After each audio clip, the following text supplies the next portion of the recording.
Philippe Béran, bonjour. Bonjour Laurent. Ravi de t'accueillir sur ce podcast des Forces françaises de l'industrie. Ça fait longtemps que je voulais qu'on ait cette petite conversation. Est-ce que tu peux commencer par te présenter, dire d'où tu viens, où tu vas, et un petit peu tracer, on a le temps, hein, donc ça peut prendre un peu de temps, mais ton parcours que je trouve assez atypique et assez intéressant. Alors d'où je viens, ça je sais, où je vais, ça c'est moins sûr, mais en tous les cas, donc je m'appelle Philippe Béran, j'ai bientôt 60 ans, donc je les aurai dans l'année, étape importante dans la vie d'un homme et d'un entrepreneur. J'ai commencé ma carrière comme expert comptable et commissaire aux comptes, donc j'ai une pure carrière de financier, je dirais, j'ai été rapidement pris par le virus de l'entrepreneuriat, donc virus dans lequel je suis tombé très tôt et que j'ai, je dirais que j'ai un peu par atavisme et pour faire plaisir à mon père, retardé avec ma première carrière, je dirais dans le conseil et l'audit. Et pourquoi ton père Parce que mon père était notaire et voilà, que je venais d'un petit village dans le Var où j'ai eu une enfance douce et heureuse et loin, je dirais, de l'effervescence d'une grande ville ou du business, en fait. Donc voilà, dans un petit village où tu avais un entrepreneur qui devait être l'entreprise de maçonnerie et puis le reste, c'était des commerçants et des artisans et des professions libérales. Donc voilà, donc ce monde de l'entreprise, j'ai pas vécu comme mes enfants, par exemple, ont pu le vivre avec moi. Donc j'ai pas vécu avec. Et c'est peut-être aussi ça qui m'a fait d'abord aller dans cette carrière, je dirais, raisonnable. D'accord. Voilà, donc j'étais pas préparé forcément à ça, mais je dirais que ma première découverte via le conseil et l'audit avec les entrepreneurs et les entreprises m'a subjugué. Et à confirmer ce fait que c'était vraiment ça que je voulais et pas nécessairement continuer à être celui qui participe mais qui n'exécute pas. Ouais, donc ce qui est un peu dans l'accompagnement et plus le rôle frustrant un peu du conseil, hein, donc ouais. qui partage, je dirais, beaucoup de choses et qui après, pas, voilà, c'est bien le principe d'ailleurs, hein, les conseillers ne sont pas les payeurs, donc voilà, mais donc c'est cet apprentissage, je dirais, de l'entrepreneuriat, c'est comme ça que je le définis. D'abord, je pense que c'est aussi extrêmement important pour un entrepreneur d'avoir ces bases, je dirais, qui sont des bases que tout entrepreneur devrait avoir, hein. Donc je ne dis pas qu'il faut que tous soient experts comptables, mais enfin, en tous les cas, ces bases qu'il faut dans le monde de la finance, dans le monde de la comptabilité, dans le monde de la fiscalité, dans l'apprentissage de l'écosystème bancaire, dans le monde du financement. Voilà. Donc tout ça, c'est quand même des points qui m'ont évidemment servi toute ma vie d'après, hein, et qui continuent à me servir. Mais surtout, ce qui m'a quand même vraiment beaucoup appris, c'est de voir ces entrepreneurs qui, pour moi, quelques-uns d'entre eux ont été mes mentors et m'ont beaucoup, et continuent d'ailleurs, même si certains ont disparu, continuent je dirais, à dicter un peu mes décisions aujourd'hui et à m'aider dans ces prises de décision. Donc beaucoup d'inspiration de la part de personnes que tu as croisées. Ouais. Oui, énormément d'inspiration. Et c'est ça aussi, j'ai précisé en introduction que j'allais avoir 60 ans, c'est aussi maintenant quelque chose que je fais naturellement en aidant les jeunes qui sont autour de moi. C'est vrai qu'on dit souvent, il y a quelques étapes clés dans sa vie comme ça qu'on peut retenir. Et moi, j'ai des images très fortes de gens qui, à un moment donné, notamment une personne qui un jour m'a dit, si j'étais commissaire aux comptes de sa société, très belle société à Apt, et il m'a dit, mais Philippe, lance-toi, tu aimes ça. Et donc c'était curieux qu'on ne peut pas imaginer quelqu'un qui parle comme ça à son commissaire aux comptes, quand lui dit ça, il faut franchir, va de l'autre côté, c'est là où tu vas être bien, c'est là que tu vas t'éclater. Et voilà, et donc cette date, je m'en souviens, et c'est grâce à lui que j'ai pris la décision de dire bon, allez, maintenant on y va. Voilà. Donc de ce moment-là, qui est le déclencheur où tu faisais un métier de conseil, sans doute intellectuellement très intéressant, jusqu'à Biotech Dental et toutes les activités. Oui, alors j'avais déjà goûté, puisque en fait en 2000, on crée Upperside avec, alors là pour le coup, mon ami et presque mon frère d'armes, hein, donc, que j'ai perdu il y a 2 ans, mais qui m'a accompagné dans toute mon aventure entrepreneuriale. Et donc je disais que j'ai eu des déclics de l'autre personne qui a aussi disparu, qui m'a poussé à prendre la décision définitive. Mais mon ami Bruno Thévenet, lui, c'est avec lui que j'ai créé Upperside. Et le deal était de dire, écoute Philippe, on va lier nos forces intellectuelles, donc toi financière et stratégique et moi commerciale, et on va faire quelque chose ensemble parce qu'on était trop bien. Et donc la création d'Upperside, c'est un peu ça, mais c'était plus au départ, on ne savait pas trop des participations, et donc j'avais gardé ma casquette d'expert comptable et de commissaire aux comptes. J'étais plutôt investisseur, si tu veux, dans le démarrage d'Upperside. Et c'est quoi Upperside d'ailleurs? Upperside, c'est notre holding. Upperside Capital Partners, c'est la holding aujourd'hui qui recueille toutes les participations de notre groupe. Donc c'est une structure qui a dès le début pris des participations? Oui, qui a commencé avec Biotech embryonnaire, une autre société qu'on a rachetée tous les deux avec Bruno, qui est Racer, qu'on continue à porter. Donc tu te rends compte. Donc ça c'est de la moto, donc tu passes des dents à la... Moto et ski, oui. Moto et ski, d'accord. Oui, c'était un peu notre... Voilà, on avait envie de faire des choses qu'on aime, donc on s'était dit, le médical c'est une chose, mais on va faire des choses que nous aimons. Et c'est aussi ça qui a un peu dicté ma vie. Je fais des choses que j'aime, donc j'investis dans les choses que j'aime. Ce n'est pas forcément des activités qui sont extraordinairement, je dirais, compatibles les unes entre les autres. Ça, c'est un autre débat. Et c'est la complication de notre groupe. Mais on arrive... une entreprise, c'est une entreprise, hein, donc les basiques sont toujours les mêmes. Et on arrive toujours à rationaliser, je dirais, quelques fonctions, évidemment. Mais voilà, donc le sens, c'est ça. Et ma soif d'entreprendre, elle vient surtout de ma soif de rencontre et de ma soif de curiosité que l'expertise comptable aussi m'a permis de cette espèce de, je le dis souvent, de cerveau polymorphe où je peux passer d'un truc à un autre. Ça aussi, je l'ai beaucoup appris dans l'expertise comptable. Donc aujourd'hui, je ne suis pas gêné de faire un rendez-vous avec un fournisseur pour aller acheter, je ne sais rien moi, des gants, et avec un autre pour aller discuter de R&D sur de l'intelligence artificielle dans la planification de plans de traitement pour des chirurgiens dentistes. Donc c'est cette mixité qui continue à m'intéresser. Voilà. Après, je crois qu'il faut avoir des cerveaux aussi pour ça, hein. Donc on est avec des fonctions qui nous permettent... Il y a des gens qui sont mono-tâches et qui adorent faire ça et qui sont extraordinairement performants, d'autres qui sont plus performants dans le multitâche. Donc moi, c'est plutôt ça qui m'éclate aujourd'hui, clairement.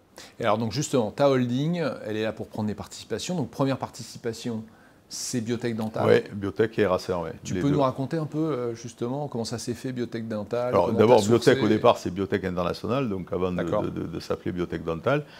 Et c'est 3 activités qu'on a créées à l'intérieur de Biotech International. Donc une activité dans l'orthopédie, une activité dans le diagnostic médical et une activité dans la chirurgie dentaire. Donc on a commencé comme ça, c'était encore une fois une société embryonnaire, hein. Donc quand on l'a en 2000, c'est une société qui fait moins d'1 million d'euros de chiffre d'affaires, qui vend 4 implants dentaires et quelques cartes de distribution dans l'orthopédie, et c'est tout. Et voilà, et cette société, on la structure, on a la chance et ça, c'est un peu mon obsession aussi d'expert comptable, d'essayer toujours de mutualiser. Donc voilà, on part du principe qu'une entreprise aujourd'hui, elle doit avoir toutes les fonctions, mais souvent, il y a des fonctions qu'on peut partager, et ces fonctions qu'on partage, quand on les a en plus, je dirais de façon très performante, ça crée un levier, je dirais, de croissance qui est très important. Et c'est ça qu'on a réussi à faire. Donc j'ai greffé des activités autour de l'implant dentaire, par exemple, qui était encore une fois tout petit quand on l'a créé en 2000. avec une société de distribution de diagnostic qu'un de mes clients experts, dans mon cabinet d'expertise comptable était venu voir en me disant voilà, bonjour, j'ai une activité de distribution de matériel biomédical, donc je vends à des biologistes, je m'en sors pas, qu'est-ce que je peux faire? Et donc je regarde la structure le PNL de son entreprise, et je lui dis écoutez, moi en tant qu'expert comptable, je peux rien faire, sauf vous dire que c'est pas celui qui vous avez actuellement qui est mauvais. Je crois que c'est votre entreprise, elle est structurellement déficitaire tant que vous n'aurez pas un seuil de chiffre d'affaires qui permettra aujourd'hui à justifier toutes les dépenses qu'il vous faut. Et je sais qu'il vous faut un service après-vente, il vous faut un service réglementaire, il vous faut de la logistique, il vous faut tout ça, mais vous n'avez pas assez de ventes pour avoir toutes ces charges. Donc ce qu'on peut faire, c'est, par contre, j'ai une petite société à côté, je retourne ma casquette, voilà, qui est Biotech International, et on pourrait très bien créer une division diagnostique à cette société, amener votre contrat de distribution, vous vous contentez de vendre les produits avec vos vendeurs et toutes les autres charges sont assumées aujourd'hui par la société Biotech parce qu'on les a déjà. Et évidemment, sa société, elle devient rentable tout de suite. De là, il a d'autres cartes de distribution et on crée donc anciennement Biotech Division Diagnostic qui devient Elitech et en 10 ans, donc de 2000, donc je rencontre cette personne en 2001, on vend Elitech en 2010, donc de 2001 à 2010, on crée une société qui passe allez, on va dire de 0 à 120 millions d'euros de chiffre d'affaires, comme ça. Et le modèle, ça a été au début des cartes de distribution, et après, notre modèle vertueux, ça a été de racheter tous les fabricants. Donc en fait, on était... Oui, tu as remonté la chaîne du coup. Voilà, donc le business model, ça a été ça. Donc, et après on dit coup de génie, mais c'est pas du tout un coup de génie, c'est juste un peu de réflexion. Et à l'époque, c'était l'époque du private equity. C'est ce que disent les génies, hein, c'est que c'est jamais un coup de génie.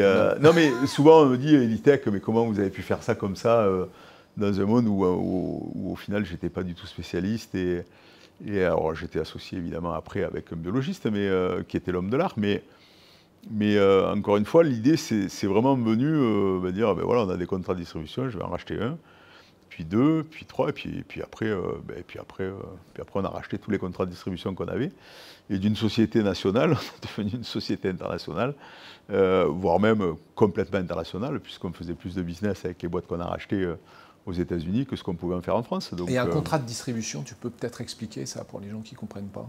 Un contrat de distribution, on avait la distribution des machines. Donc à l'époque, on avait commencé, c'était une société américaine qui nous avait donné la distribution de ces machines pour la France. D'accord. Donc ensuite, tu avais des commerciaux qui visitaient les laboratoires d'analyse et qui vendaient cette machine avec les réactifs qui étaient associés.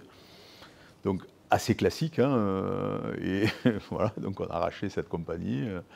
Puis, entre-temps, on avait eu d'autres contrats de distribution, puisque la société se développant, les gens étaient pareil, tu as 4 commerciaux, 5 commerciaux, 6 commerciaux, 20 commerciaux, donc forcément tu intéresses, la France devient un pays attractif pour toutes les marques qui souhaitent s'y installer et passe donc par ta société. Donc c'est ce modèle de distribution qu'on a transformé en modèle propriétaire parce qu'on a racheté les fabricants. Et c'est comme ça que tu deviens quelque part industriel. Et c'est comme ça que tu deviens industriel, c'est comme ça qu'on s'est retrouvé avec des usines aux États-Unis, en Hollande. Voilà, des trucs assez géniaux. Et c'est comme ça que nous sommes devenus une vraie société internationale, puisqu'on devait faire, je pense qu'Elitech faisait à la fin 15% de son chiffre d'affaires en France.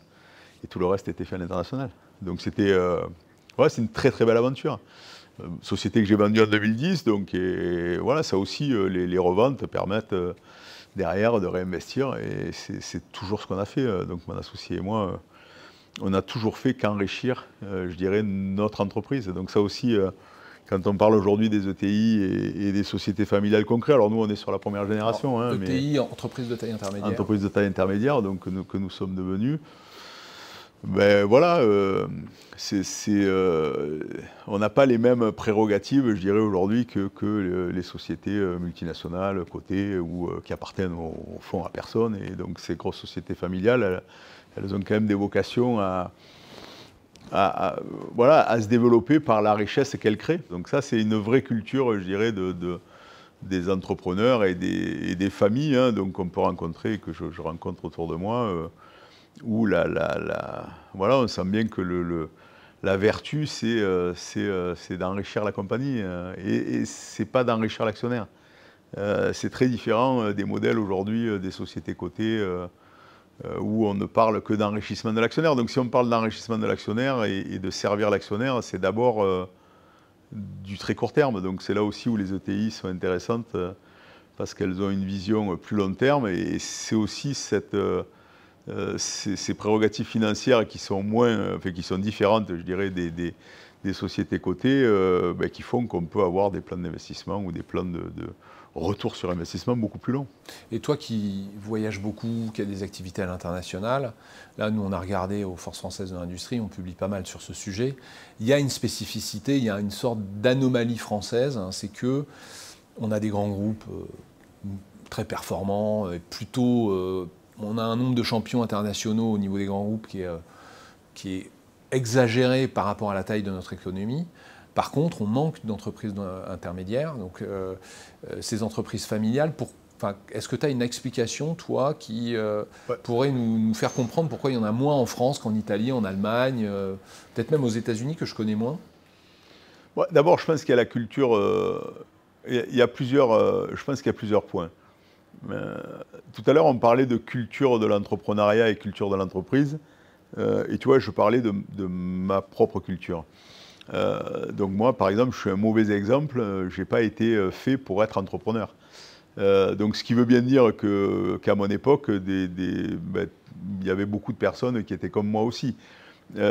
Chose que tu vois moins aujourd'hui, où on parle quand même beaucoup plus de l'entreprise, on parle quand même beaucoup plus de l'entrepreneuriat.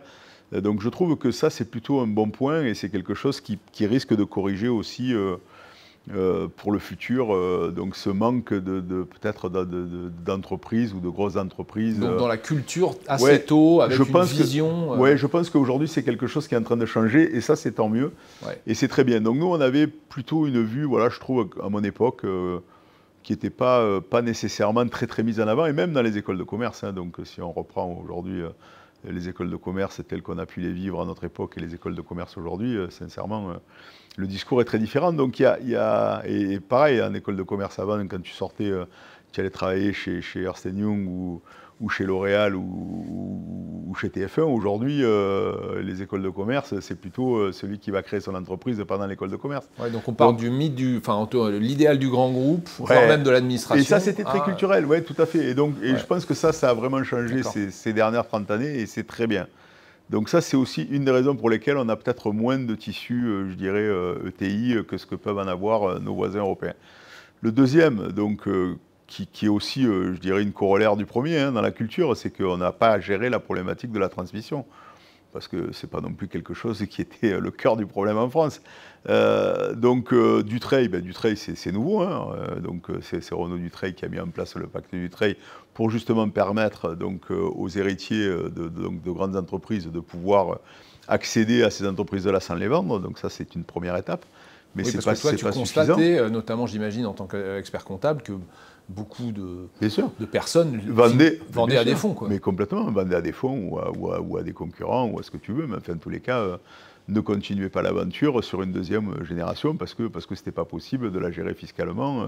Et donc, il fallait vendre l'entreprise pour ça. Donc là-dessus, le terrain fiscal n'est pas non plus quelque chose qui a été complètement réglé. Là, je pense qu'on pourrait faire quelque chose d'énorme. Hein. Donc, on pourrait très bien exonérer complètement de droits de succession, je dirais, les héritiers qui aujourd'hui reprennent l'entreprise, avec évidemment la possibilité de les taxer très fortement s'ils revendent comme dans une période, comme en Suède, même qui est un pays pourtant, je dirais plutôt à connotation socialiste ou culturellement. Donc, on n'est pas dans aux États-Unis, quoi.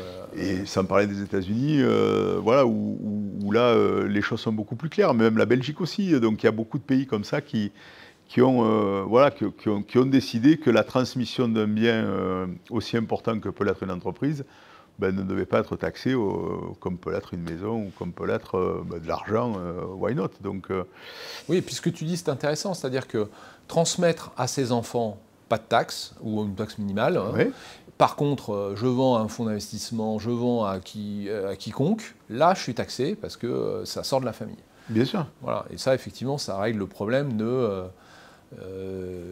parce qu'il y a un certain nombre de personnes qui disent oui, mais avec la transmission, on fait de l'optimisation fiscale et tout. Bah non, mais si ça reste dans la famille, ça va, quoi. Oui, puis l'optimisation fiscale, du moment que ça reste dans la famille, c'est quand même ça le but. Ouais. Et des entreprises gérées dans la famille, on a des exemples merveilleux aujourd'hui d'entreprises voilà, qui s'organisent pour ça. Je peux penser à la famille Bettencourt, par exemple. Ouais. Donc il y a de vraies cultures aujourd'hui de l'actionnaire qui n'est pas nécessairement le dirigeant. Et je trouve que ce sont des exemples qu'il faut absolument mettre en avant parce que ce sont des exemples vertueux et c'est aussi des exemples qui nous montrent que ces familles-là, qui sont aussi issues de familles d'entrepreneurs incroyables, sont éduquées dans ce culte de l'entreprise et dans ce culte de toujours enrichir l'entreprise. Oui, c'est-à-dire dès le début, on leur apprend à transmettre. Et ça, c'est extraordinaire. Et même ça m'intéresse d'avoir ton point de vue, puisque finalement, tu as un côté entrepreneur, tu as eu un côté conseil où tu regardais et tu analysais, j'imagine, comment faisaient les entrepreneurs, mais tu as aussi un côté actionnaire, ce qui ne sont pas les mêmes rôles. Et éduquer, par exemple, tu prenais l'exemple des Bettencourt, une famille à d'abord et avant tout assumer son rôle d'actionnaire plus que de patron ou de je ne sais quoi, ça c'est une culture qui doit être un petit peu différente par rapport à... Alors, c'est ce que je vis en ce moment. Hein. Donc, j'ai perdu, comme je te l'ai dit, donc, mon associé il y a 2 ans, de façon subite. Donc, ces enfants sont aujourd'hui actionnaires hein, donc, de l'entreprise, ont récupéré la totalité de ses actions. Fort heureusement, on a pu... réussir à avoir un accord d'administration fiscale pour avoir un Dutreil post-mortem. Donc il a fallu se battre, mais donc on a quand même réussi ça, parce qu'autrement il aurait fallu vendre l'entreprise dans sa totalité pour pouvoir subvenir aux charges donc, fiscales qui devaient être payées par les enfants. Donc ça, je referme la parenthèse. Donc voilà, prions que ce modèle, je dirais, là, continue à exister longtemps parce qu'autrement, il y aura évidemment des drames et des entreprises qui vont être vendues parce qu'on ne peut pas faire autrement, hein, donc clairement. Mais aujourd'hui, donc avec les enfants, je n'ai pas du tout le même comportement que ce que je pouvais l'avoir avec mon ami, avec qui on avait décidé de vivre ensemble cette aventure, voilà, complètement dingue. Et donc aujourd'hui, avec les enfants, on apprend un modèle on devient actionnaire aussi, c'est-à-dire que moi j'ai gardé, je dirais aujourd'hui les entreprises dans lesquelles j'exécute, donc comme Biotech par exemple, ou quelques entreprises où je suis vraiment dirigeant, donc j'ai une vraie vue de dirigeant puisque c'est moi qui le dirige, donc le problème ne se pose pas. Mais sur toutes les autres, c'est sûr qu'aujourd'hui j'ai transformé mon approche sur une approche patrimoniale actionnariale, bien obligé parce qu'aujourd'hui je vis avec des gens qui sont actionnaires. Hein, donc, et qui ne sont pas, je dirais, dirigeants. Hein, et c'est vrai, ce que tu dis, que c'est quelque chose qu'on apprend. Donc on se réorganise, on a des comités d'investissement, des comités stratégiques, et on voit l'entreprise de façon un peu différente que celle que j'avais l'habitude de voir avec mon pote quand on prenait... Alors encore une fois, c'était des entreprises qui étaient dirigées par des managers... qu'on avait mis en place et qui étaient pour la plupart nos amis. Et donc, mais c'est vrai qu'aujourd'hui, on a un rôle qui est beaucoup plus actionnaire qu'un rôle, je dirais, de copartage dirigeant comme on pouvait l'être avant, où on prenait une décision sur un coin de table avec le dirigeant, parce que c'était comme ça. Aujourd'hui, voilà, les choses s'organisent et sont beaucoup plus... voilà, ce sont différentes. Mais c'est intéressant, c'est une autre façon c'est une autre approche. C'est une vraie autre approche. Et qui est, enfin, en tout cas, je trouve, moi qui passe ma vie à écrire, à participer à des débats sur les réseaux sociaux, en conférence ou je ne sais quoi, même chez des gens assez éduqués, alors pas forcément éduqués à l'entrepreneuriat, enfin, c'est des gens qui ont fait des études, qui lisent, qui comprennent des choses parfois complexes, il y a quand même une posture qu'on ressent en France, et je pense que c'est assez spécifique à notre pays, où beaucoup de gens estime qu'un actionnaire, c'est une sorte de rentier qui ne fait pas grand-chose, qui est là pour récupérer son fric, et puis c'est pas juste, quoi. Donc ce que tu dis, c'est assez intéressant, parce que quand on voit des dynasties, tu as cité les Bettencourt, il y avait peut-être les Michelin, les Dassault, les Peugeot à une époque, bon maintenant c'est une entreprise qui commence à... Oui, même si dans leurs fonds familiaux, ils sont quand même restés voilà. comme les Peugeot, par exemple, puisque moi j'ai je suis coactionnaire, enfin, maintenant plus parce qu'on a vendu l'entreprise, mais j'étais coactionnaire avec leur holding familial. Donc oui, c'est une vraie culture. C'est une culture qu'ils ont remis dans leur holding. Oui, c'est une vraie culture qu'ils ont. Et encore une fois, ce sont des cultures dont on doit s'inspirer. Moi, si aujourd'hui je te partage clairement la position d'actionnaire que nous avons, c'est plus une position d'actionnaire qui est là pour aider les entreprises que l'on a qu'une position d'actionnaire on est là pour ramasser les bénéfices. Hein. Donc là, nous, aujourd'hui, on est plus à supporter des entreprises qui sont dans la douleur ou des entreprises qui sont dans la transformation ou des entreprises qui demandent des lignes ou des entreprises voilà, donc des lignes, c'est des lignes de crédit. Oui, des lignes de crédit, voilà, donc où c'est sûr que c'est toujours plus facile pour un banquier de prêter à la holding que de prêter aux structures. Donc nous, notre rôle d'actionnaire aujourd'hui, pour beaucoup de nos entreprises, on le voit comme un vrai rôle d'actionnaire, non pas pour prendre les bénéfices de l'entreprise, parce que pour les États, ils n'en ont pas, mais au contraire pour les aider à se développer, à être performantes sur leur marché, ou parfois se sortir d'une situation très compliquée comme une petite branche dans notre groupe qui a des difficultés depuis le Covid. Donc voilà, et qu'on supporte parce qu'on est là. Et c'est vrai qu'on n'aurait pas eu un actionnaire comme le nôtre aujourd'hui, cette société elle aurait disparu et les 300 personnes qui sont avec. Donc ça aussi, c'est... Il y a quand même de la noblesse là-dedans. C'est pour ça que je ne comprends pas pourquoi il y a si peu de Français qui sont actionnaires. On a beaucoup de gens qui placent leur épargne, on a beaucoup d'épargne, mais elle s'investit quand même pas beaucoup, ou alors finalement dans des entreprises tellement grandes que... Non, mais revenons à la culture. Là, je crois que c'est encore aussi quelque chose qu'il faut... C'est quelque chose qu'on gagnera dans le temps, mais aujourd'hui, c'est trop neuf. Et puis c'est vrai, tu as raison. Aujourd'hui, les actionnaires que l'on a, très souvent, enfin, je parle de personnes physiques, c'est souvent un PEA avec des entreprises cotées et on boursicote. Donc c'est ça l'actionnariat.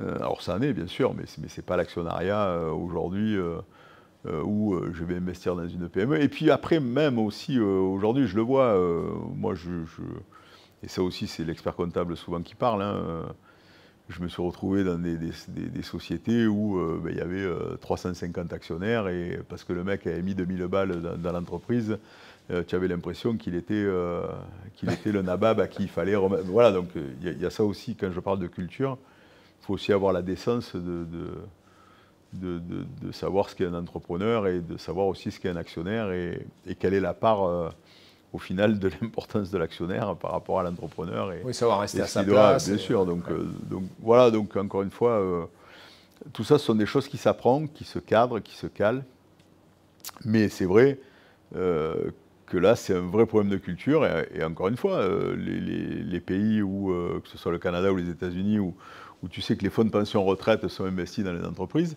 ben, c'est évidemment parce que les gens qui abonnent à ces fonds retraite sont aussi eux-mêmes des gens qui culturellement sont mentorisés pour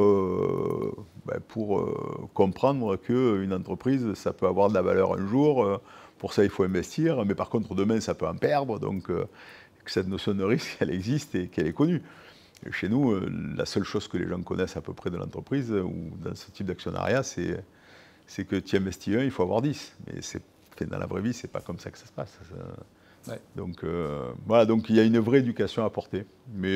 Et ça, tu le disais un petit peu tout à l'heure, tu sens que déjà une éducation pour faire des entrepreneurs, c'est quand même plus fait que par le passé. Bon, je pense qu'actionnariat, c'est peut-être de fait, mais ça sera de fait, comme tu le dis, mais il n'y a pas d'éléments spécifiques à ça. Qu'est-ce que tu vois Tu parles beaucoup de culture, et moi j'apprécie ça parce que je suis complètement en ligne. Je pense qu'on a il y a des choses qu'il faut chercher dans le fond de notre histoire et de nos relations et de qui on est, et qui font qu'on peut être très très fort pour comprendre certaines choses et vraiment très nul pour en comprendre d'autres, parce que c'est au fond des tripes, quoi. Bien sûr. Qu'est-ce que tu vois justement dans notre culture ou dans notre histoire récente qui fait qu'on revient à une des formes d'entrepreneuriat qui est l'industrie? Pourquoi c'est si dur que ça en France? D'abord, est-ce que c'est particulièrement dur en France par rapport à ce que tu constates ailleurs? Et si oui, pourquoi? Est-ce que tu as des explications? là aussi, c'est un problème de culture. Donc, on a perdu la culture industrielle. On a perdu notre industrie. On a perdu... on est devenu un pays de service, un pays de tourisme. Aujourd'hui, regarde la difficulté que peuvent avoir les copains industriels pour agrandir leur site ou pour s'installer dans de nouveaux sites ou pour avoir le droit de construire, pour avoir le droit d'avoir des camions qui viennent livrer tous les jours dans ton usine pour la fournir en tout ce dont elle a besoin. Mais voilà, donc tout ça, c'est quand même une tannée. Donc aujourd'hui, voilà, on n'est pas préparé à ça, clairement. Alors la France, dans son ensemble, n'est pas toujours logée à la même enseigne. Il y a heureusement des régions qui sont plus adaptées.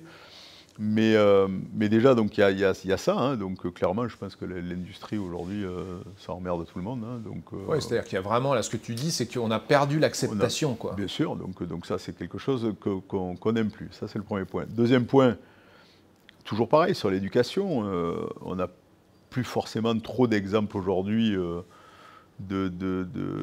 qui symbolise aujourd'hui l'usine. Donc, et ce qui symbolise l'usine, à mon sens, c'est, et moi je le vois avec notre nouvelle unité de production à Salon de Provence qu'on a construite il y a 2 ans et qui est une merveilleuse usine qu'on peut qualifier 4.0, donc avec des robots, avec des salles blanches, avec du propre, pas de bruit, donc inodore. Donc voilà, donc l'usine qui emmerde personne, en clair, c'est celle-là, et qui plaît à tout le monde, ben c'est évident que les gens qui la visitent, et Dieu sait que je la fais visiter, et je pense qu'on a une visite par semaine à peu près, des organisations patronales, des jeunes, des étudiants, des collégiens, des associations, des hôpitaux, voilà. Donc bref, tout le monde est interpellé par cette usine-là et vient la visiter, et là j'ai toujours la même remarque. Mais c'est ça une usine. Ouais. Ben oui, c'est ça une usine. Voilà. Ouais, c'est plus des cheminées qui fument avec des trucs gris, quoi. Et c'est ça une usine où on peut travailler en 3/8, ce qui est notre cas, où on peut mélanger aujourd'hui des ingénieurs, des logisticiens, des techniciens, des gens qui travaillent à la finition, des assistantes commerciales, parce qu'on a profité aussi dans cette usine d'en faire aussi une espèce de vitrine techno où on a mis notre salle de formation aussi pour accueillir les chirurgiens dentistes qui nous visitent, pour des grandes salles de réunion. Cette usine, elle produit des aligneurs, donc c'est les gouttières invisibles qui permettent de réaligner les dents. Et voilà. Tu es devenu le... Bon, on est un des plus gros sites industriels en Europe de cette technologie, donc d'alignement dentaire, clair.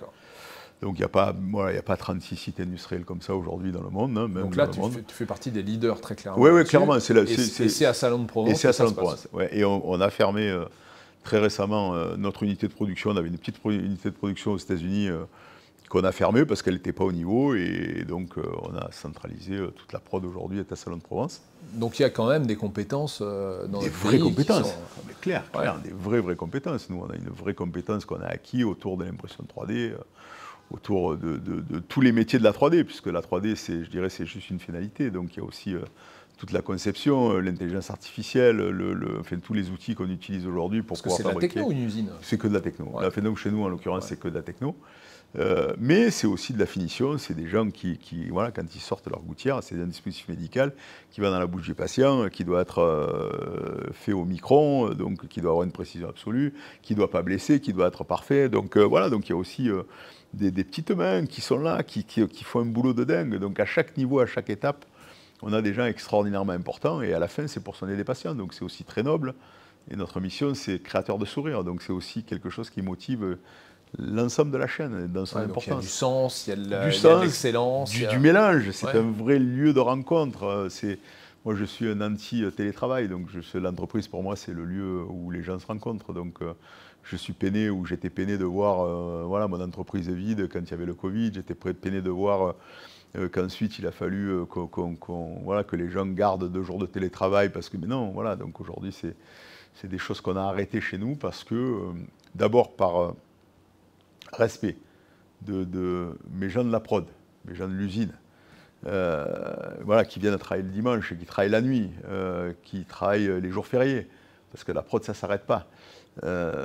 Voilà, donc par solidarité, ne serait-ce que pour ces gens-là, qui sont nos frères. Hein. Donc, ben, voilà, donc je ne vois pas pourquoi aujourd'hui il y a des corps de métier dans l'entreprise qui pourraient travailler 3 jours à la maison avec le bébé, le machin, le truc, le reste, l'organisation, se faire épiler à 14 heures. Voilà, non, je veux dire, c'est pas possible. Donc c'est pas possible. Donc, ça a l'air, c'est quelque chose d'important pour toi, ça, je veux dire, l'esprit de corps, l'exemplarité. L'exemplarité. Bien sûr. Ouais. Bien sûr. Moi, je suis un vrai patron de start-up, mais un vrai patron à l'ancienne aussi.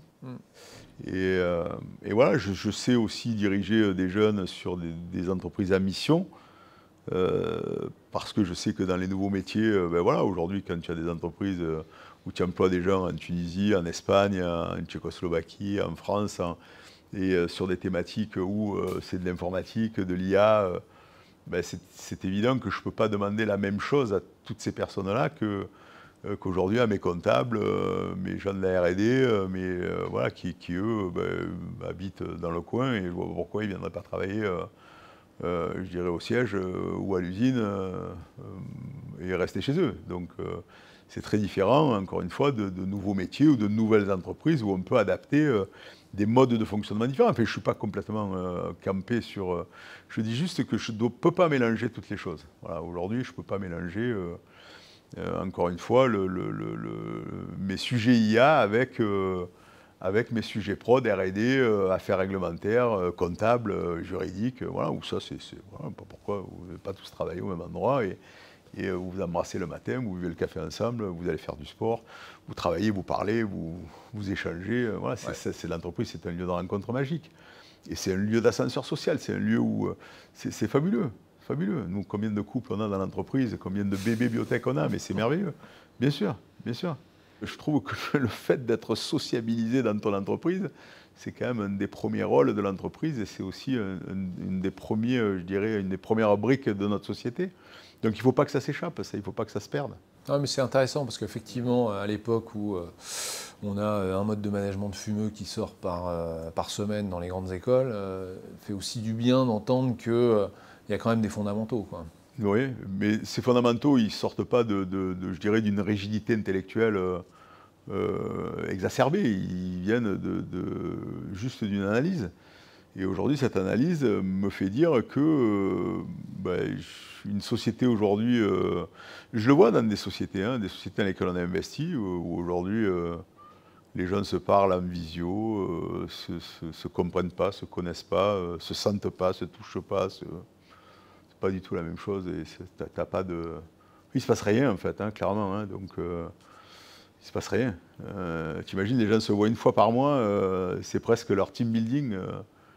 Et nous, quand on fait une team building, pas besoin de faire de team building.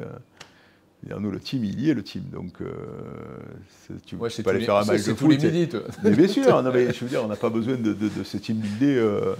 Voilà, on est ensemble, on vit ensemble, on partage ensemble, on crie ensemble. C'est ça la vie. C'est un peu comme la famille. Donc, imagine une famille où tu as le père, la mère et les 2 enfants, et chacun est aux 4 coins du monde, et tu te vois uniquement en visio. Je veux dire, c'est pas des choses qui peuvent durer ad vitam aeternam. Donc, une entreprise, c'est pareil. Faut pas chercher plus loin. Donc, je reviens sur la partie un peu spécificité française par rapport à l'industrie. Donc, tu parlais de je veux dire, un peu le délitement de notre culture industrielle. Bon, on a parlé un petit peu aussi fiscalité avec du trade. J'imagine que tout ça, ça compte. Oui, et puis on a chassé les usines. Donc clairement, on a mondialisé, on est allé chercher à l'extérieur des choses moins chères. Et c'est aussi la faute aux entreprises, clairement. Donc beaucoup d'entreprises ont fermé leurs sites industriels en France parce que, pour toutes les bonnes raisons qu'on peut évoquer, donc trop cher, pas assez d'eux, tout ce qu'on veut, vendre l'immobilier parce qu'aujourd'hui, voilà, j'ai un terrain immobilier incroyable, et si je le vends à un promoteur qui va faire 14 immeubles dessus, ce sera toujours beaucoup plus... Donc on a eu tout ça. Donc, et tout ça, tout ça pour revenir aujourd'hui et faire le chemin inverse sur des métiers où on n'a plus l'expertise. On a perdu la formation, on a des filières entières qui se sont éteintes. Donc aujourd'hui, on parle de souveraineté, mais c'est des grands mots tout ça. C'est des grands mots. De toute façon, on le voit bien. La politique aujourd'hui, c'est ça. La politique, c'est un fonds de commerce qu'on va aller chercher pour des élections, mais c'est pas plus que ça. C'est malheureux, hein, parce et que... ça, pour toi, ça percole pas, quoi. C'est-à-dire, ça reste des grands mots, mais rentrer dans le truc, malgré toutes les annonces et tous les milliards... nous, on peut en parler. On Ouais. est là, nous, on est entre nous, donc... quel milliard? Ouais, Qui a reçu des milliards, là? De tous les gens qu'on connaît, là. Ils sont où, les milliards, là? Okay. Là, aujourd'hui, il y a le Bourget, là. Donc, on a la Défense, on a... Tu veux que je te dise les courriers qu'on a reçus où on nous dit non, mais avec le budget qui a été voté plus tard, il ne se passera rien pendant un an et on n'a pas de commande, on n'a rien. Et donc, aujourd'hui, toutes ces entreprises sont braquées défense et il ne se passe rien. Mais c'est ça la réalité, on vit ça. Mais nous, une entreprise, il faut qu'on paye nos mecs tous les mois, là. Donc il n'y a pas de commande, il y a des annonces, mais il n'y a pas de commande. Non, mais il y a plein d'annonces, c'est magnifique. Ouais. C'est vrai que les annonces sont pas mal. Ouais. Voilà. Bah, Vivatech, j'étais à Vivatech, c'était un salon incroyable, une énergie fabuleuse. J'adore, hein, donc je suis sorti de là, voilà, ça boue, ça. Mais quand tu sors de là et que tu essaies de raisonner 5 minutes et de... Ben voilà, Mistral AI, donc on a découvert, nous on a été les premiers à faire notre chatbot avec Mistral AI il y a 3 ans. Donc quand ils se sont, voilà, donc pourquoi? Ben, c'était le seul agent français, donc on s'est dit allons-y, travaillons avec eux, très bien. Donc maintenant, les politiques ont découvert que Mistral AI existait, donc super, et tant mieux. Donc voilà, donc on le valorise, on met de l'argent, on fait ce qu'on veut, donc il y a cet effet d'annonce incroyable avec Nvidia, voilà, mais moi je trouve ça magnifique, mais à la fin, il y a quand même un mec qui est parti avec un chèque d'1 milliard et c'est quand même le patron d'NVIDIA, hein, donc, qui a vendu ses GPU, hein, parce que dans la réalité, il n'y a pas de joint venture, il n'y a pas de... Voilà, il y a juste une boîte qui est Mistral AI qui a acheté 18 000 GPU. Voilà, quand aujourd'hui, dans la Silicon Valley, Microsoft annonce qu'ils vont en acheter plus de 150 000. Donc là aussi, donc moi j'adore les effets d'annonce et on va et je suis content. Enfin, je veux dire, moi je suis ravi que des champions sortent mais l'approche, je dirais, politique du truc et la réalité. Mais la réalité, les gars, c'est que Mistral AI, avec le milliard qu'on va lever puisque c'est ça qui a été demandé, hein, on va lever 1 milliard pour acheter des GPU à Nvidia. Et après, on va parler de souveraineté. Donc, il me semble que Nvidia, c'est une société américaine. Donc, je ne sais pas de quelle souveraineté on parle. Je voudrais voir où sont abrités aujourd'hui... les data centers, ouais. Voilà, donc il y en a 75% appartiennent à AWS, Google et Microsoft. Hein. Donc, voilà, donc ça, c'est des mots encore. Mais moi, je vis très bien avec ça, j'ai pas de souci.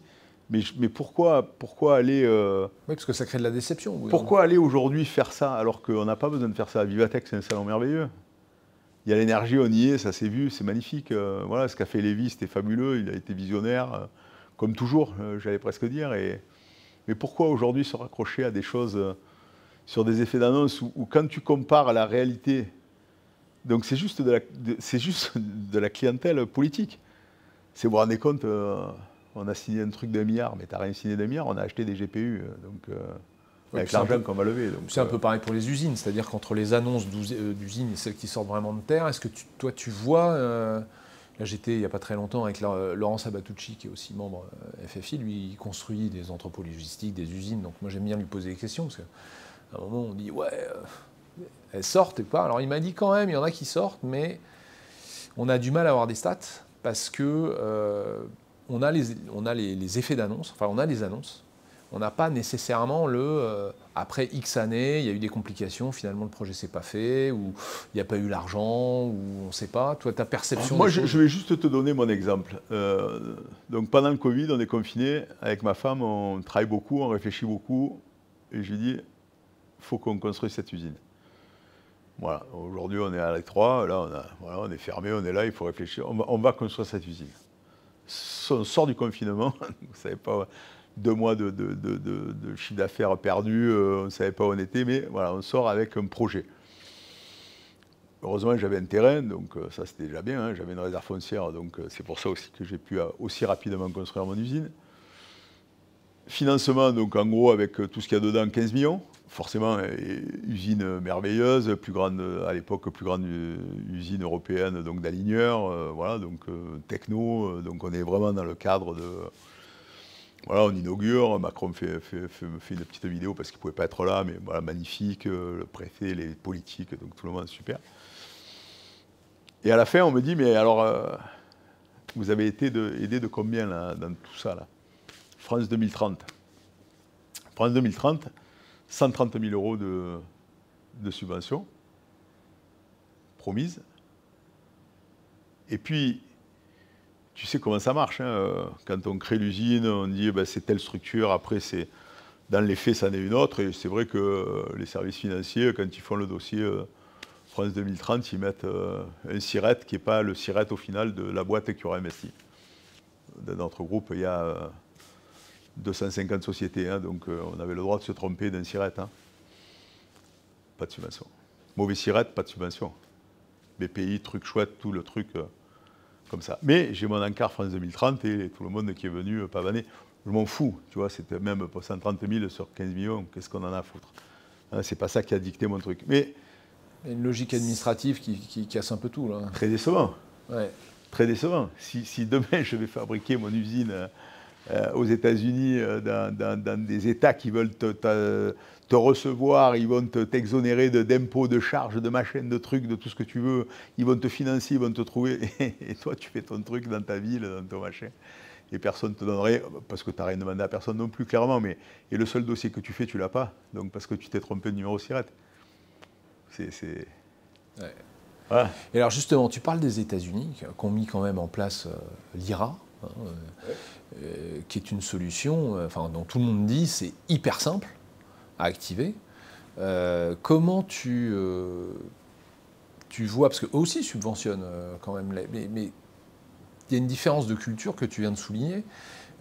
Comment elle se matérialise? Comment tu sens un petit peu la différence entre une culture française peut-être assez administrée et une autre où c'est quoi? Ce qui manque, c'est la confiance? C'est quoi ce qui fait la différence? Il y a tellement de différences entre ces deux pays que je pense que ce n'est pas une loi, on pourrait appliquer les mêmes recettes chez nous que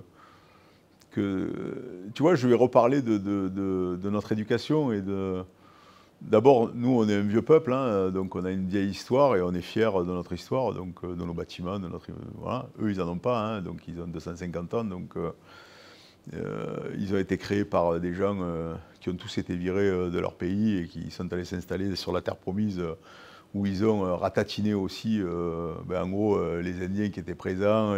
C'est ça le peuple qui a fait les États-Unis. Donc cette culture jeune, donc qui n'existe pas, et ce peuple, je dirais, de chasseurs, de révoltés, aujourd'hui, c'est ça en fait, ces gens-là. C'est ça, ces gens-là. Et aujourd'hui, nous, on est sur nos codes, on est sur, donc même, tu pourrais avoir exactement les mêmes recettes que les États-Unis appliquent, que ça ne marcherait pas chez nous. Ça, c'est intéressant. Voilà. C'est pas le code et c'est pas la loi, c'est la culture, c'est les tripes. Et moi, je suis très, très pessimiste sur notre façon de pouvoir changer radicalement, parce que c'est trop ancré dans nos gènes et nos familles aussi. Aujourd'hui, elles sont dans toutes nos familles. On a des fonctionnaires, on a des enseignants, on a des chefs d'entreprise, tout ça c'est mélangé, et aujourd'hui tu peux plus avoir la conviction qui va faire que tu vas dire que c'est ça qu'il faut faire parce que ça c'est bien.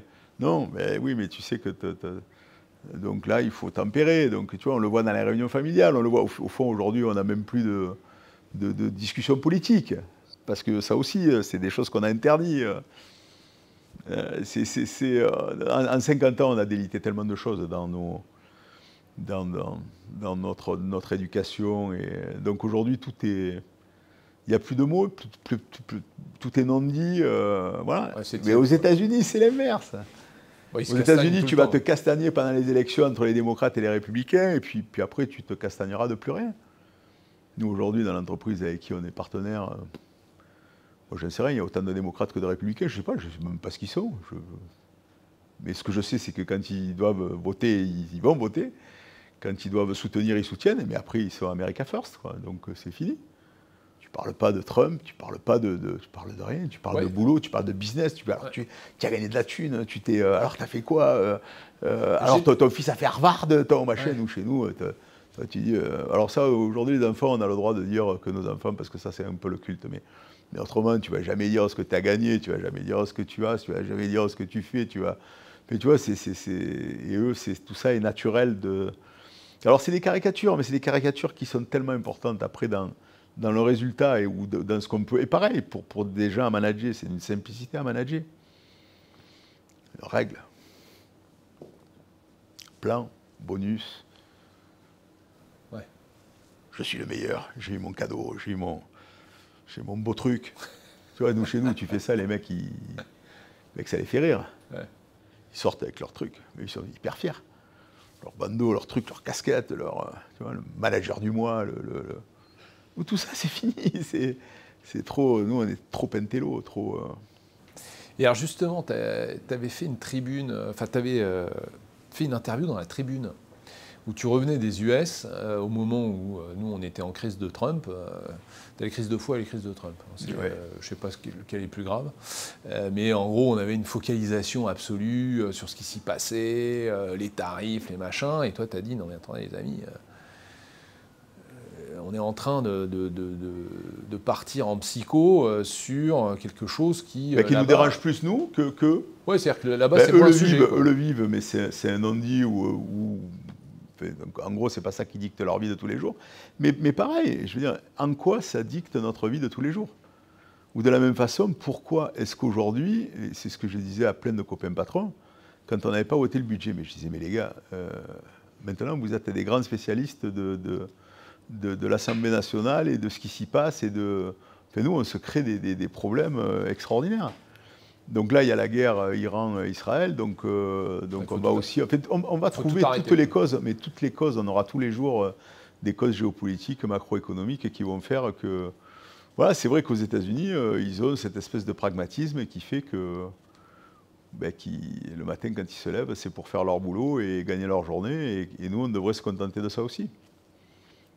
Voilà, je ne dis pas que le reste n'est pas important, je dis juste qu'encore une fois, il y a des priorités.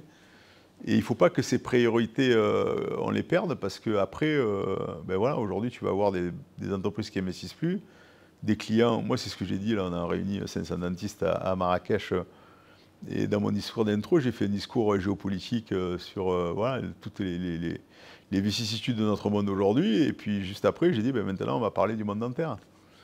Voilà, est-ce qu'il y en a un dans la salle qui a fait moins de 10% depuis les 6 premiers mois, là? Levez le doigt, n'ayez pas honte. Personne. Voilà. Est-ce qu'il y en a un qui a fait moins de 5%? Personne non plus.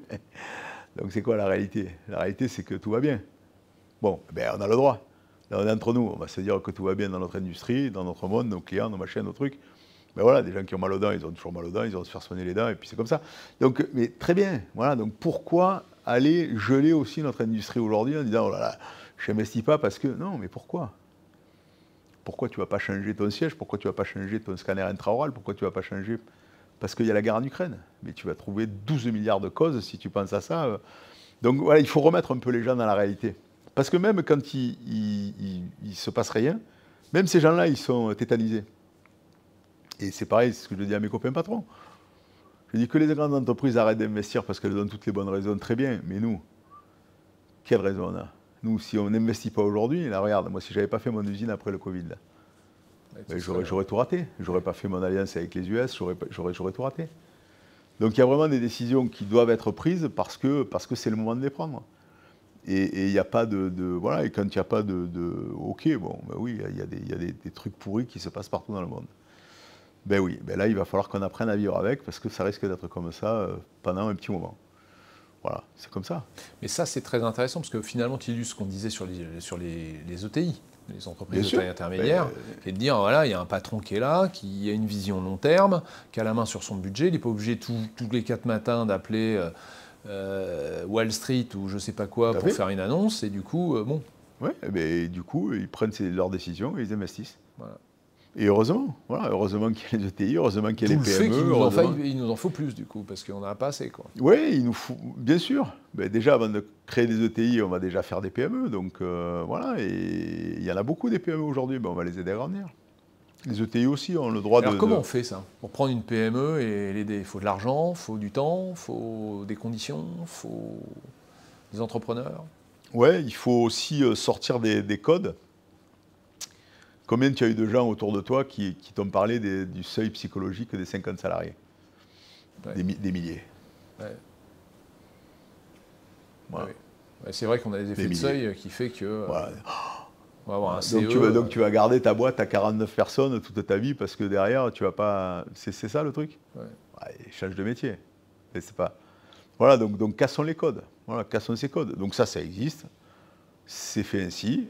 Ben, vivons ainsi. Et après, je ne vais pas te dire ce que moi j'ai appliqué dans ma boîte, mais, parce que chacun fait ce qu'il veut comme il veut. Mais en tous les cas, il y a des possibilités aussi de pouvoir gérer les contraintes de façon un peu plus facile si on est un peu plus pragmatique et je dirais si on écoute un peu moins aussi tout ce qui se passe autour. Donc là, ce que tu dis, c'est de l'adaptation, c'est-à-dire être malin par rapport à une contrainte qui s'applique à tout le monde. Est-ce que, parce que ces contraintes, elles sont quand même assez nombreuses chez nous, est-ce qu'il n'y a pas aussi un manque d'engagement de certains, enfin en gros de la communauté entrepreneuriale qu'on ne voit pas assez en politique? Est-ce que ça manque ou est-ce que tu penses qu'il ne faut pas mélanger? Moi, je suis encore un merveilleux exemple. Donc, moi, tu sais que je suis adjoint au maire à Salon de Provence, donc dans ma petite ville. Et ça, c'est pas de la politique, c'est de la politique locale. Mais j'ai eu la bonne idée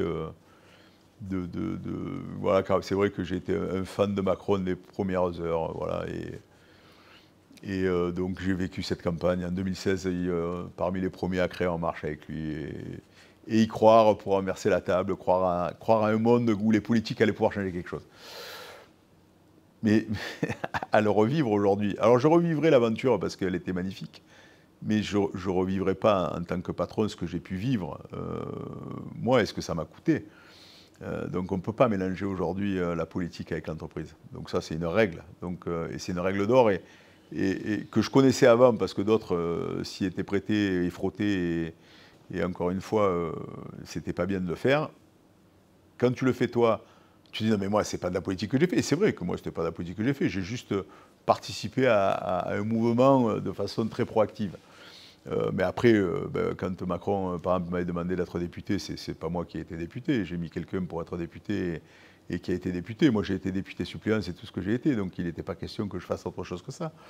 Mais c'était simplement pour voilà, mon ancrage, mes valeurs, où je retrouvais quelque chose et où j'avais l'impression que j'allais pouvoir aider à changer le monde. Mais non, quand tu as une entreprise, tu ne peux pas mélanger la politique avec... Oui, voilà. Parce que ça devient tout de suite hyper hystérique. Moi, pour les dentistes, j'étais l'homme de Macron qui avait changé, qui avait créé le RAC 0, qui avait...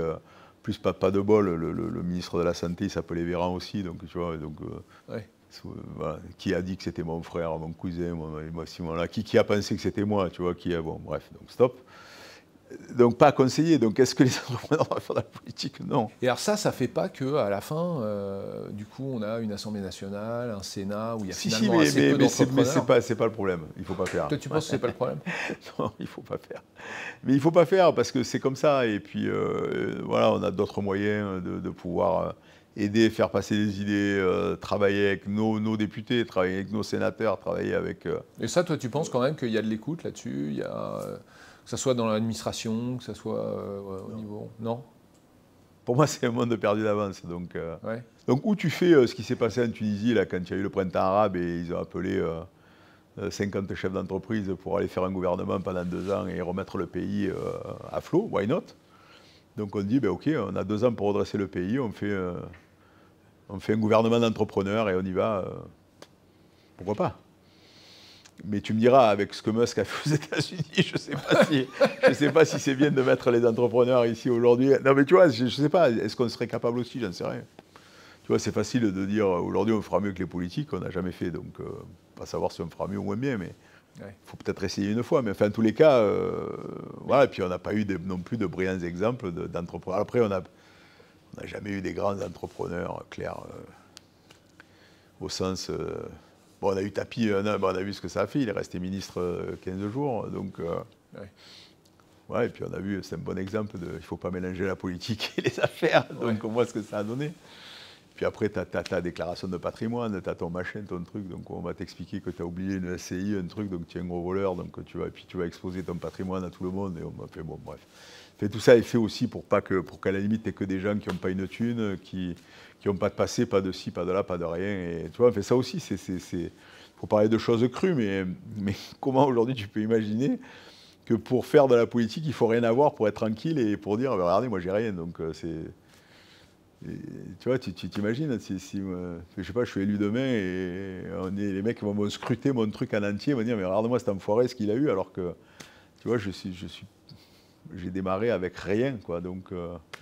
et tout ce que j'ai fait, je l'ai fait par le fruit de mon travail.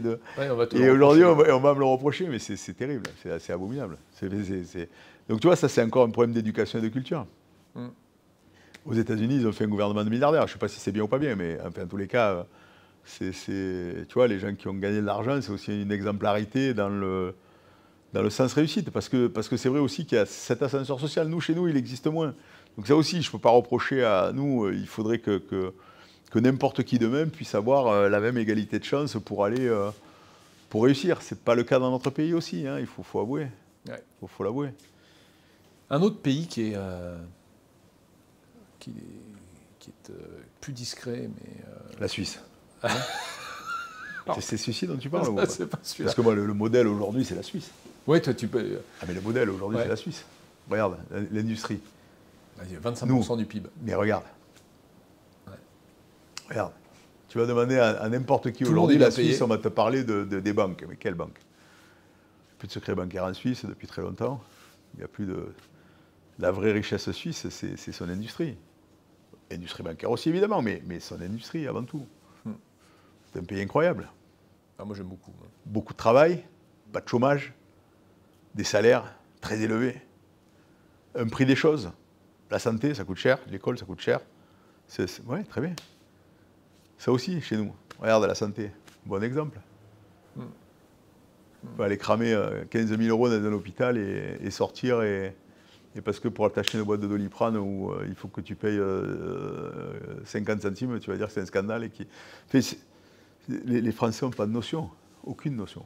Toi qui, d'ailleurs, je t'arrête là-dessus, toi qui fréquentes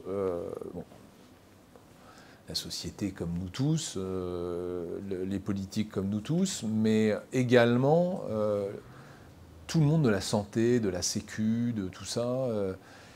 Moi, à chaque fois que je rencontre quelqu'un qui est confronté à ce monde, il me parle d'un monde très complexe, avec des gens de bonne volonté, mais quand même, c'est compliqué.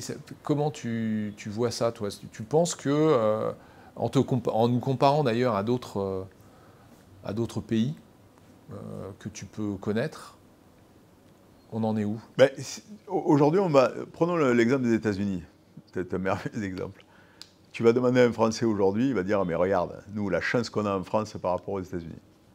Et là, tu dis, ok, tu parles de quelque chose de vécu. Ok. Donc ça veut dire que tu es allé aux États-Unis et tu as pu vivre aux États-Unis et tu as pu voir qu'aux États-Unis, donc les gens n'étaient pas soignés. C'est ça que tu dis. Oui, mais ça c'est faux. C'est faux. Voilà, donc ça c'est encore aussi culturel. Nous, la Sécu, ça a été une merveilleuse invention. Notre système de santé a été un vrai modèle, mais aujourd'hui c'est un modèle qui est mort. Un modèle qui n'est plus adapté, avec son système de financement, avec son système de fonctionnement, et avec les gens qui l'utilisent. OK? Donc tout ça, c'est plus bon. Donc, on vit encore sur des images d'Épinal qui sont fausses. Pourquoi ça ne marche plus? Pourquoi c'est mort? C'est quoi? Alors la première des choses, je vais te dire un truc, c'est, toi, il t'arrive quelque chose, comment tu vas être soigné aujourd'hui? Moi, j'appelle les gens. Alors, tu es à Paris, tu vas aller à l'hôpital américain. Tu vas aller, on sait, à Paris, moi, tous mes potes, là, pas de souci, à Paris. Mais tu es en province, là. Tu es dans un petit village, dans le Var, là. On va t'amener à l'hôpital de campagne de Brignoles, là. Et là, tu vas t'arriver quoi, là? Tu sais ce qui va t'arriver, si tu penses que tu as? Ben, tu vas canner, mon petit. C'est ça, la réalité. Eh oui. Donc, la France, c'est quoi, la France? C'est pas que Paris, la France. Pas Paris, Marseille, Toulouse, Bordeaux, pas que ça. Pas les grands CH, c'est pas les grands... Non, c'est tout, la France. Donc pourquoi aujourd'hui aller tout de suite critiquer les autres modèles qu'on ne connaît pas? Et pour aller aussi parler d'un modèle qui chez nous n'existe plus. Oui, on l'idéalise, c'est ça que tu dis. Ouais. Complet. Voilà, c'est ça la réalité. Donc là aussi, il faut tout changer. Et pour tout changer, il faut, tu vois, la Suisse, on revient, ou les États-Unis, mais valeur. Tu payes. Tu te soignes, tu payes.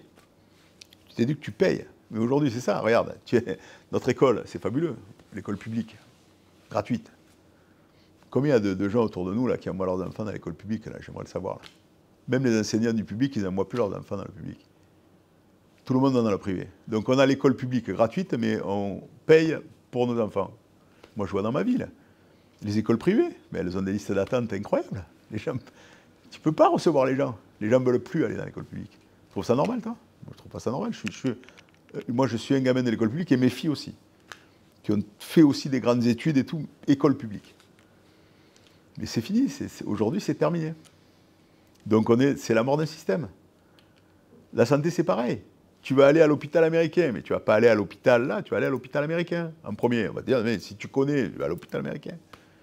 Payer ma chambre, mon machin, mutuel, mon truc, mon reste, non, parce que là je serais bien soigné. Donc c'est la même santé pour tout le monde, mais bien sûr que non. Voilà, donc cette notion-là aujourd'hui, elle doit exister. Après, gardons nos hôpitaux aussi pour recevoir les gens qui n'ont pas les moyens, gardons aussi... Pourquoi est-ce qu'on n'aurait pas ce modèle-là? Les gens qui peuvent payer, payent.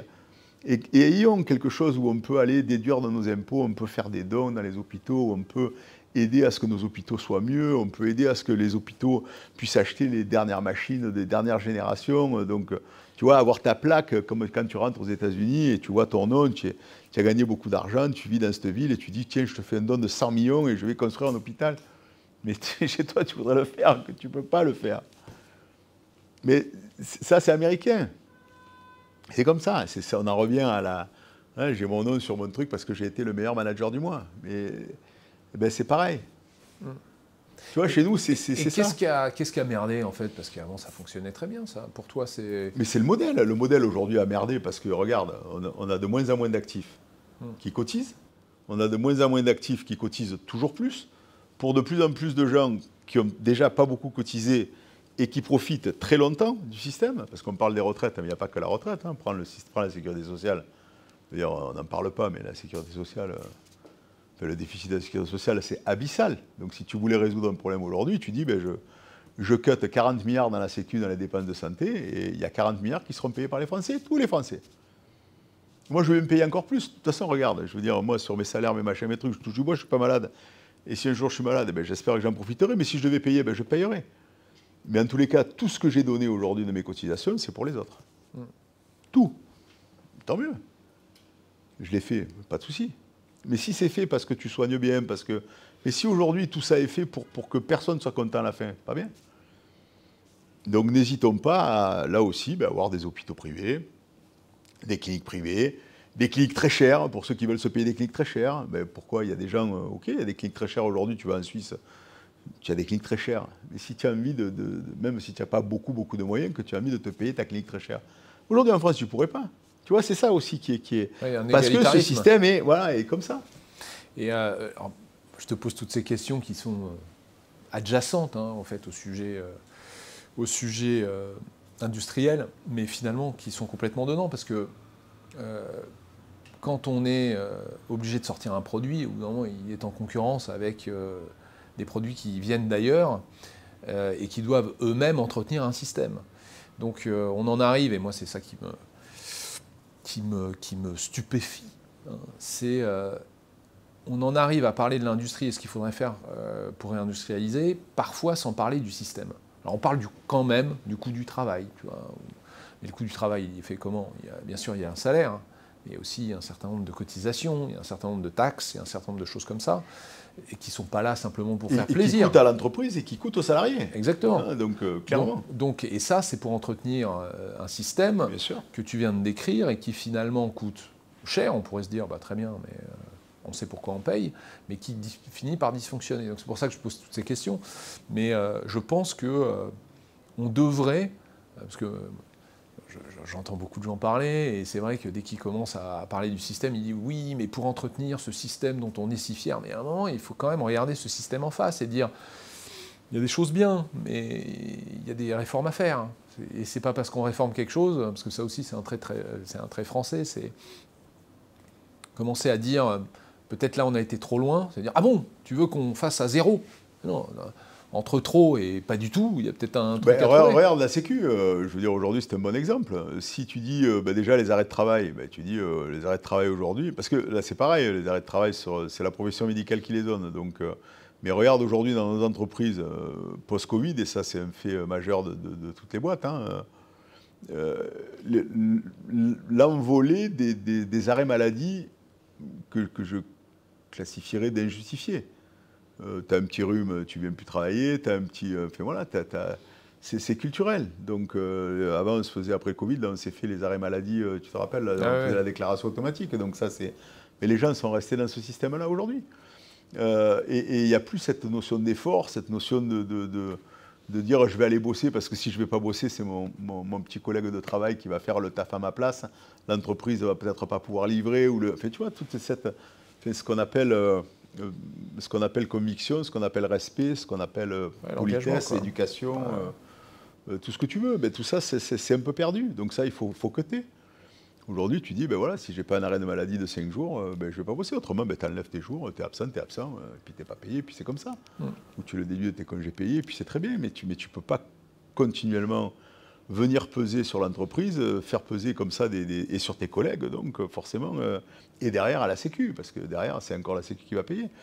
Donc tout ça doit disparaître. Pareil sur les dépenses de santé, on peut dire aujourd'hui, au lieu d'être remboursé, alors tu peux prendre les gens qui gagnent très très peu d'argent, là, tu prends les plus bas, tu dis ok, voilà, parce qu'il faut être solidaire, allons-y. Mais après, à un seuil, tu dis, voilà, tu vas payer une partie de ta santé et des médicaments que tu payes. Comme ça, ça ne gênera personne. Et si tu dis que c'est ta mutuelle qui doit la payer, tu payeras plus cher ta mutuelle. Mais à ce moment-là, au moins tu as la sensation du truc. Tu as la sensation du truc. Ouais. Mais ça, il faut plus que ce soit chez nous. C'est devenu... Et on le sait, il n'y a rien de pire que le gratuit. Quelque chose qui est gratuit.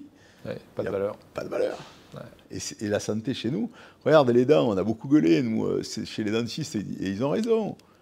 On a augmenté aujourd'hui de façon folle, comme ça, la façon de se faire des prothèses, parce que le RAC 0 donc, a permis de rembourser des prothèses dentaires. Mais le RAC, c'est le reste à charge zéro. Le reste à charge zéro. Mais aujourd'hui, on dit, oui, alors il y a toute une catégorie de gens aujourd'hui qui profitent d'aller se faire des couronnes gratos, donc dans des gens qui parfois n'ont pas forcément, qui font des couronnes pour faire des couronnes. Mais à côté de ça, les dentistes, à la base, quand ils ont été contre le système, et ils avaient raison, ils disaient, mais la première chose, c'est d'abord mettre de l'argent sur la prévention. Pourquoi aujourd'hui tu veux aller couronner tout le monde gratuitement? Je veux dire, c'est quoi l'histoire? En plus, c'est quand même le meilleur moyen d'avoir du Made in China ou du... Meilleur moyen d'avoir du Made in China au bout, et puis en plus, meilleur moyen que ça coûte un bras à la sécurité sociale, et à la fin, que tu y réparais des gens qui n'ont toujours pas pris l'habitude de se nettoyer les dents. Et quand tu fais une couronne, tu sais que 10 ans après, si tu as des caries, c'est un implant qu'il te faudra. Ouais, super pour les marchands d'implants comme moi, mais donc dans 10 ans, on sera très riche. Hein, mais trêve de plaisanterie, c'est l'éducation. La responsabilité. Quoi. Suisse, pas en Suisse. La Suisse, tout sur la prévention. Donc le soin dentaire, incroyable. Ouais. Incroyable. Aujourd'hui en Suisse, il n'y a pas une personne que tu vas voir où on va lui refaire toutes les dents. Aujourd'hui, tu poses 1 ou 2 implants en Suisse. Incroyable. On le voit, nous, dans les stats, c'est juste mortel. Ouais, c'est ça que les Suisses, ils sont tellement éduqués dans leur santé. Tu vas chez un médecin généraliste en Suisse, c'est 100 balles, 110 balles la consultation. Et quand il te fait ta prise de sang, il te fait ta prise de sang, il te fait tes premières analyses, il a son petit truc à côté, tu sors, tu n'as pas besoin d'aller... prescription de 23 € chez le machin, tu as fait la queue, il faut aller chez le biologiste. Tu vas chez le bio, tu fais ta radio, tu fais ta prise de sang, paf, tu reviens chez toi. Alors, 23 €, reprends rendez-vous, aussi, puis tu es plus malade ou tu es mort, tu vois, bon. Mais c'est des trucs de dingue. Tu vas en Suisse, ça m'est arrivé d'aller skier en Suisse et d'être malade en Suisse, ou d'amener mes enfants en Suisse, tu vas voir un médecin suisse et tu dis, mais putain, mais c'est ça qu'il faut faire. Tu vois, tout est bien réfléchi partout. Et ça marche bien, ce petit pays. C'est un pays qu'il faut regarder, la Suisse. Ah ouais, la Suisse. Je ne sais pas à quel pays tu voulais faire allusion, mais moi c'est celui-ci, c'est la Suisse. Ça sera notre numéro 2, parce que je ne vais pas te lâcher comme ça, parce que tu es un bon client. Mais merci beaucoup. Avec plaisir. Ouais, c'était passionnant. Ouais. Et puis, on va reprendre rendez-vous la prochaine fois que tu passes. Ou alors, cette fois-ci, je ne sais pas si tu aimes voyager un petit peu, mais à Salon-de-Provence. Hein, volontiers, oui. Moi, de ce coup-là, je ne voyagerai pas, mais vous voyagerez. En plus, on a un club à lancer dans ton coin, donc il va falloir qu'on se voit. Allez, avec plaisir. Super. Merci beaucoup. Philippe. Merci Laurent. Merci.